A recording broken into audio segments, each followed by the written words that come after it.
If you're like most Americans, the answer is not much. And now you may not need it thanks to a new checkout system. Alex is back with that story. Yeah, that's right, because Americans are carrying a lot less cash than they used to. Some stores are eliminating it entirely.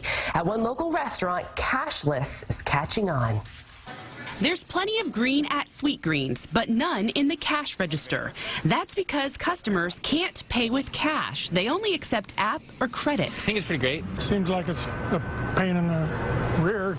It's an experiment Sweetgreen calls the future of retail that they say speeds up service and creates a safer environment for employees. And Sweetgreen's not alone. In addition to a handful of restaurants in New York and San Francisco, most airlines stopped accepting cash for in-flight purchases years ago. And the country of Sweden is largely cashless. This is part of a larger trend. Christina Tetro of Consumers Union says going cashless can save businesses money. Cash is expensive, it's time consuming, and there's shrink, and that's the loss due to, either cash mishandling or even theft. And fewer people are carrying cash. According to Bankrate, more than 2/3 of consumers carry $50 or less on a regular basis, and 9% don't carry any cash at all. In fact, some consumers used to paying electronically were unaware of the policy. You see a drop in the use of cash, you see an increase in the use of electronic payments. But she says there are some drawbacks to going cashless, like excluding the 24 million unbanked Americans. Effectively, 7% of the population is not welcome there. It feels almost a little elitist to me.